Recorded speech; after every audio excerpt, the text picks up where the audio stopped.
Sitsho sithi intsimbi yakhe pho intsimbi yakhe intsimbi ka-5 o'clock mtshilo ke ndiyaxa sijonge italente yomntu omtsha kolu suku lwanamhlanje apha kwi-afternoon drive yasekasi sitshilo ke sathi kuwe sawube sikunye kweliya icala lingaphaya noSithembiso uyawutsho ke uba ngaba uSithembiso lo ngowaphi evelaphi kwaye ke it's a poet anguye sobe sincokola naye Sithembiso kunjani mntakwethu Icaka inkosi ivumile Camagunyini umulisile umthembu. Kamakho Mthembu mfondini siyakubuza kamakhosi kakhulu. Well, xa sithetha ngosithembiso sithetha ngabani? USithembiso ke intshatsheli yesomi igama lakhe lalapha kuMongi. Okay. Yimbongi ke yomthonyama. Ingumthembu ke isidungu ngoqhudini ngubafane ngonkoza. Ngale nyanga ke yamagugu ndizalwa ke ngodlomo ngoSomisho yemimongo nomsila. Ndingumzukulwana ke uNyawuza wothahla wondayini ohlaba ngombe namanzi khona. Ngusithembiso ke lowo ngama kumsasazi. Well, umcimbi woba yimbongi ngumcimbi noko wena ndingathi lubizo. Ndingayibeka ngolo hlobo xa ndithetha iba lubizo olu. Wena uzibone nini, uqale nini uziqaphela into yokuba ngaba unayo le nto ilapha kuwe? Ngama kumsasazi le iqale ndiselityendyana liseyitshathi ndiqaphele kulaa minyaka isemitsha ndingatsho ndithi phaa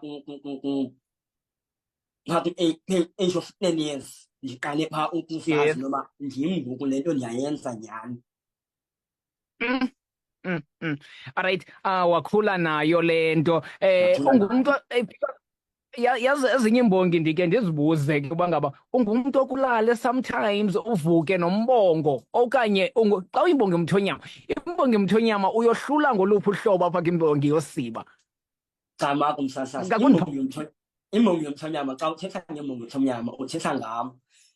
Imbongi yomthonyama ke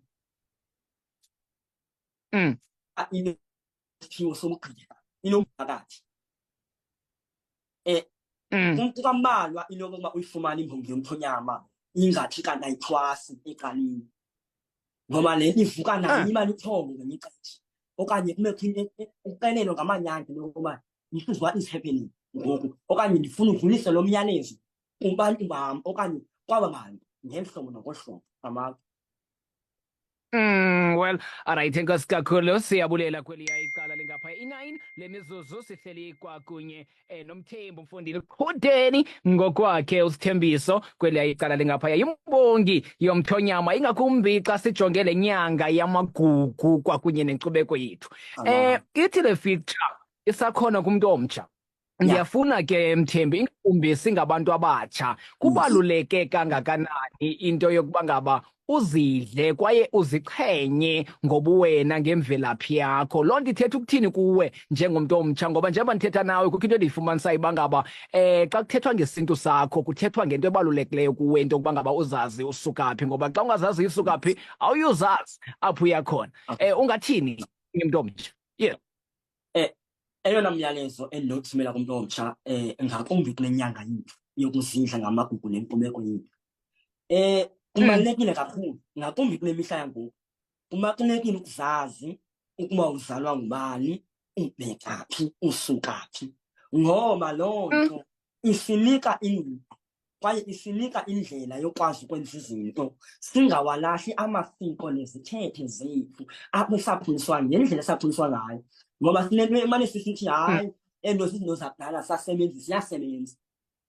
ziyasebenza sasazi. Yona nto umntu omtsha mna ndivuya kakhulu i-heritage yakhe. Well, into yokuba ngaba uzidle kwaye uziqhenye ngobuwena ngemvelaphi yakho, loo nto ithetha ukuthini kuwe njengomntu omtsha? Ngoba njengoba ndithetha nawe kukho into endiyifumanisayo uba ngaba xa kuthethwa ngesintu sakho kuthethwa ngento ebalulekileyo kuwe into yokuba ngaba uzazi usuka phi, ngoba xa ungazazi usuka phi awuyuzazi apho uya khona. Ungathini umntu omtsha? Eyona myalezo endinokuthumela kumntu omtsha ngakumbi kule nyanga yethu yokuzidla ngamagugu nenkcubeko yethu. Kubalulekile kakhulu ngakumbi kule mihla yangoku.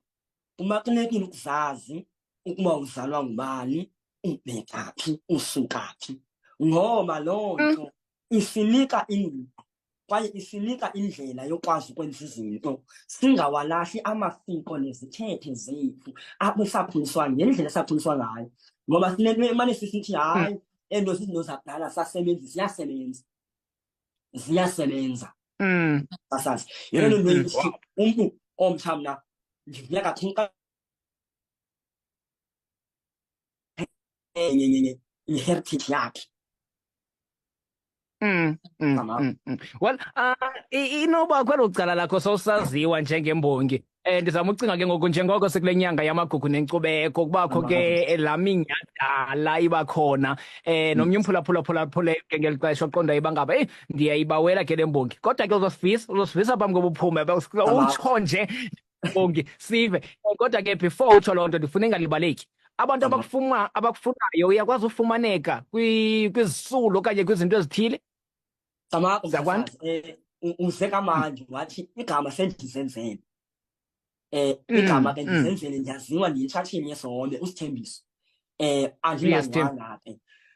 Ukuba uyandifuna, uyandifumana akho apho ungandifumani khona msasazi. Okay.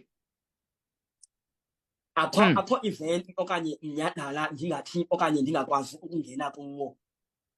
Ngoba ke ngenxa yesiphiwo siyangena kwiindawo zonke, siyafumaneka, siyabizwa emitshatweni, siyabizwa kwii-graduations, siyabizwa kwizinto zesikolo, siyabizwa nakwimicimbi engeyento yesintu. Umntu athi hayi ndiyafuna nje umntu ozawuthi nje akhathi hlwahlwa akhamuyise abantu akuthi nje abavise kamandi amako. Tamako, right. Before ndiyaqonda uba ngaba nonondaba wethu sele ezongena kweli icala lingaphaya, kakusifise Mthembu, kakusifise Mfundini, bekayi nje ake ndicuthele wireless kame ndicutha apho. Awuseke bhuti.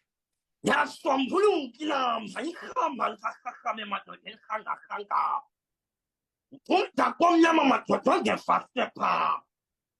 Ewe kaloku ngumthole nomthonyama. Kuba kaloku kwendlini zabo kaloku mathola yonganje kudlana. Futhi manditho kaloku ndizivale nkokondlela madoda.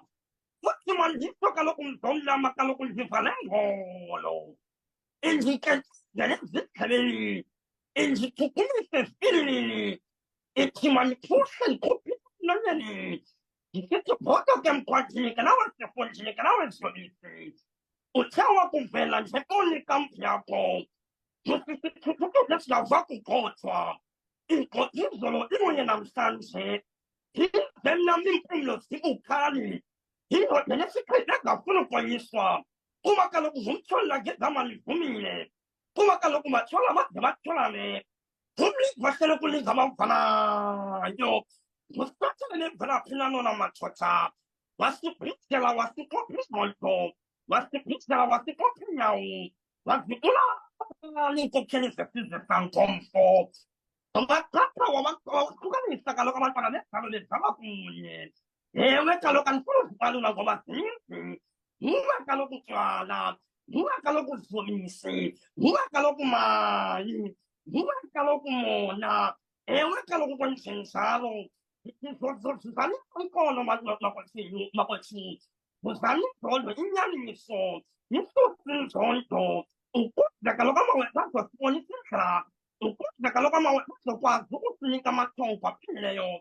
Ukuze kaloku amathongo akokwethu amathongo akokwethu azosukuma azosikhupha kaloku kule ndenzelo. Loo nto kaloku ndisitsho mna ndisitsho kwanjalo ndiyivayi lam kukuzekhaya ndeham yho